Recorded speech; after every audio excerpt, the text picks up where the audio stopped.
So this morning I'm going to take just a few minutes. We've got Communion Sunday, and then this message, this sermon kind of ties into what we do around the communion table.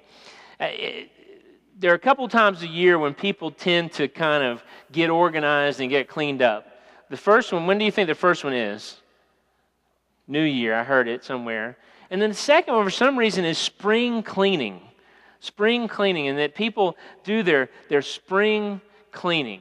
I know around my great-grandmother's house and my grandmother's house, that was kind of what we always did. You always heard them talk about spring cleaning. I guess maybe during the winter we just kind of get tired and cold and the days are shorter and we kind of hunker down in our houses and we don't do a whole lot. And then as spring kind of comes around the corner, things begin to warm up and the days are a little longer and we have a little more time to do things. So somewhere along the way, then we began this process and this tradition of spring cleaning.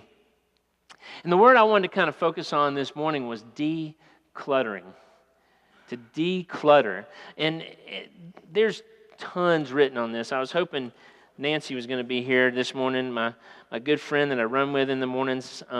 Nancy has a professional organizing business, so her whole job is to help people organize their lives, and more often than not, at least part of that process is decluttering. Because most people that are not organized, part of the problem is they just got too much stuff around. Now, as you heard me tell the children, the thing that paralyzes me more than anything in the world is paper. Paper is like just just absolutely, I can't even say it. It just kind of gets a hold of me and won't let me go. And so throughout our marriage, we've joked around that I have a very sophisticated piling system. You heard that right. I'm piling, sophisticated, not filing, but piling system. The first house that Shannon and I owned, I was out of town and we needed a very important piece of paper. And so I said, I need you to go in my office. Our office was over the garage, and I was in seminary, and I was finishing up seminary, and I was a youth minister, and I forget where I was, but I said, all right, there's 8 piles of paper along the wall. You go to the third pile of paper from the left, and you go down about a third of the way, and at the top of the piece of paper it says XYZ. And she's like, I'm never going to be able to find this piece of paper. She went to the third pile from the left. She went about a third of the way down, and lo and behold, there was that piece of paper sitting right there. When I first came to Atlanta First, and another person that just invaluable to me is Cornelia, and we had those little notes that you make when you get a phone call and you get a message, you get one of those notes. And a few weeks in, I went to Cornelia and I said, look, you're going to have to do me a favor. So this paper paralyzes me. If you can just send me an email with that phone number in it, then that would save me a lot of anxiety. And so Cornelia, to her credit, she started every time I got a phone message that I couldn't take, she sends me an email, and it has the phone number in there, and then that saves me yet another piece of paper. So I really did. Yesterday, I spent the better part of that rainy Saturday in my office at home going through, once again, my sophisticated piling system. I'm pretty good at filing, too, so once I ever get around to it, I can kind of get that stuff where it belongs. But that's the one thing that just absolutely kind of gets a hold of me and won't let me go. But we have to declutter. We have to think about why it is that we have clutter to begin with. The first thing I want to read for us this morning is from Luke's Gospel. The 12th chapter, beginning in the 13th verse. So Luke 12, beginning verse 13. Someone in the crowd said to Jesus, "Teacher, tell my brother to divide the family inheritance with me." But Jesus said to him, "Friend, who set me to be judge or arbitrator over you?" And so he said to them, "Take care, be on guard against all kinds of greed, for one's life does not consist in the abundance of possessions." And then he told him a parable. The land of a rich man produced abundantly, and he thought to himself, "What should I do, for I have no place to store my crops?" And then he said, "I know, I'll do this. I'll pull down my barns and I'll build larger ones, and there I'll store all my grain and all my goods. And I will say to my soul, 'Soul, you have ample goods laid up for many years. Relax, eat, drink, and be merry.' But God said to him, 'You fool, this very night your life is being demanded of you, and the things you have prepared, whose will they be now?' So it is with those who store up treasures for themselves, but are not rich toward God. So, they had a spring like we've had in Atlanta, and the rains came, and the crops were just flourishing. And this man had more than he's ever had before. And at that point, he had two options. He could either share the abundance, sell the abundance, do something with the abundance, but instead, he tore down perfectly good barns and built new, bigger barns and stored that stuff. And at the end, God told him that very day he was going to lose his life, so that all that the work he had done and all that he had put up for himself here would be gone. Whose is it going to be now?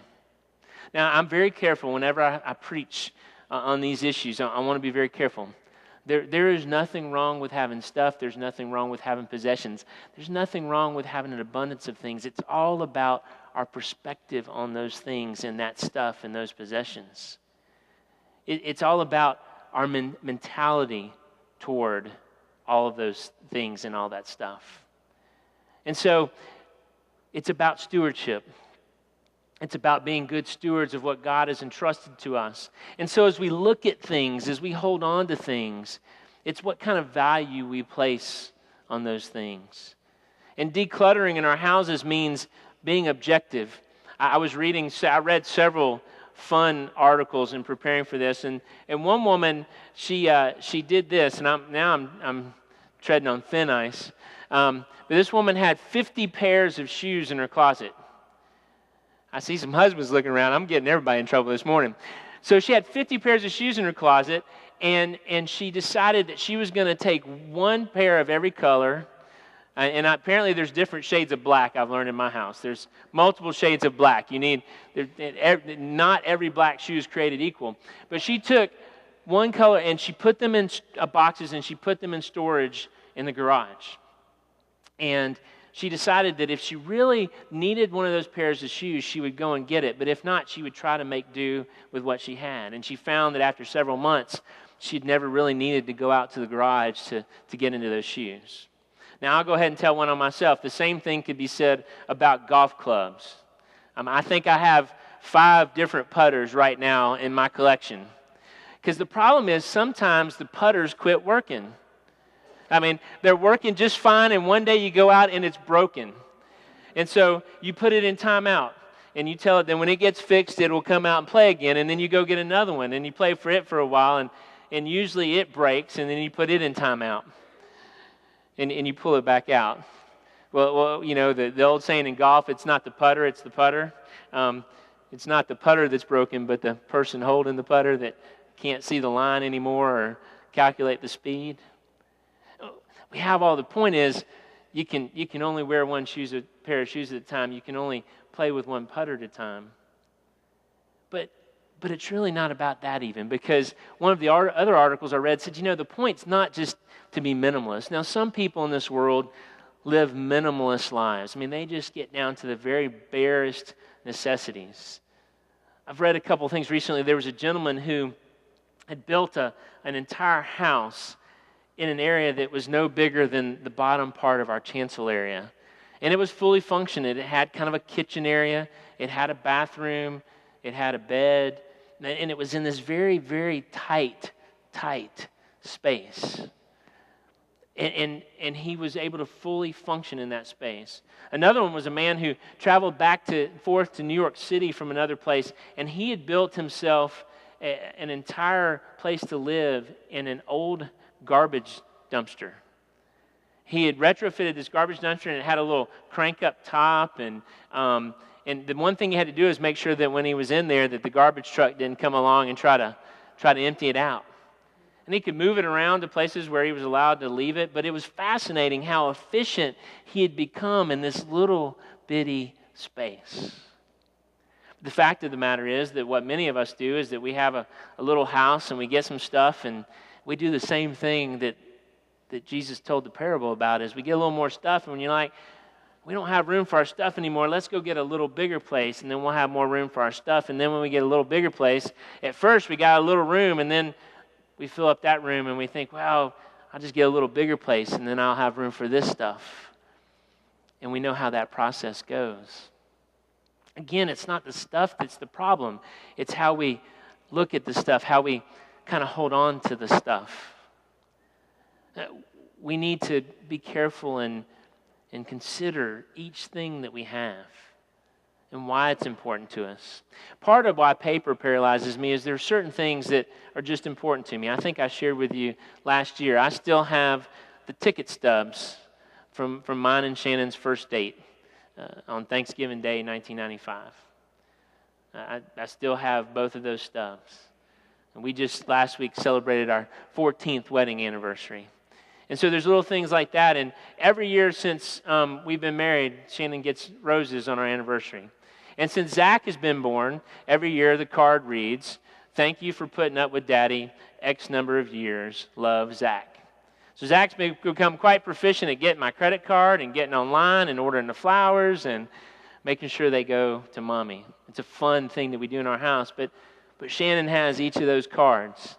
Now, if the cards were to blow away or to get damaged, it doesn't change the fact that we shared in those special moments. But every once in a while, it's kind of cool to pull out those tickets and to remember going to buy those tickets and remembering where we sat at Grant Field and remember the conversations that we had. And so sometimes those things are important.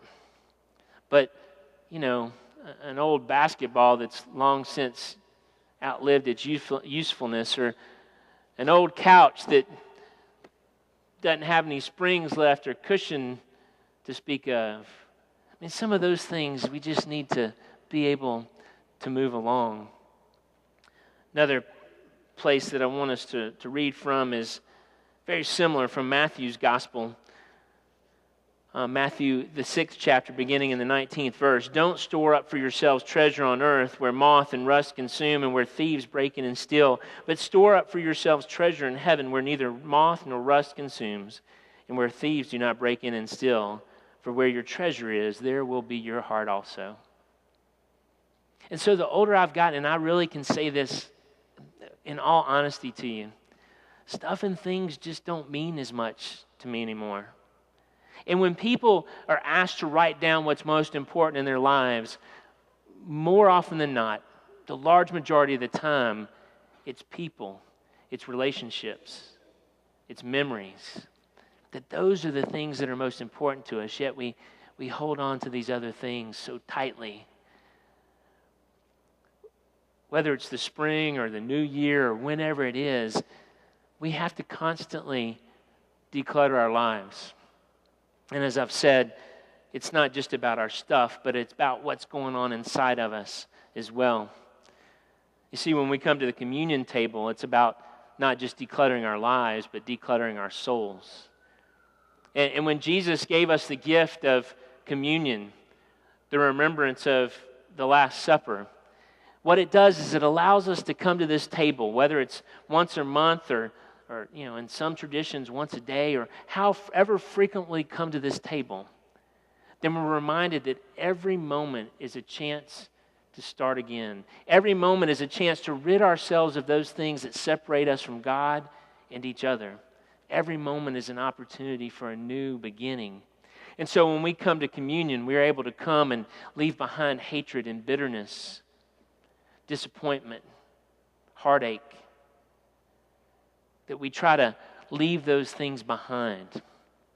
And then when Paul writes to the church in Philippi, Philippians chapter 4, beginning in verse 8, "Finally, brothers and sisters, whatever is true, whatever is honorable, whatever is just, whatever is pure, whatever is pleasing, whatever is commendable, if there is any excellence and if there is anything worthy of praise, think about these things.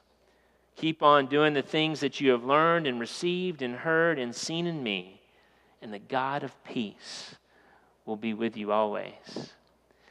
The extent that we can declutter our lives of the things we don't need and make room for the things that are important, that are critical, those things with which life has no meaning, without which life has no meaning. If we can make room for those things in our lives, then this world would be a better place for us and for all. In the name of the Father, and of the Son, and of the Holy Spirit. Amen.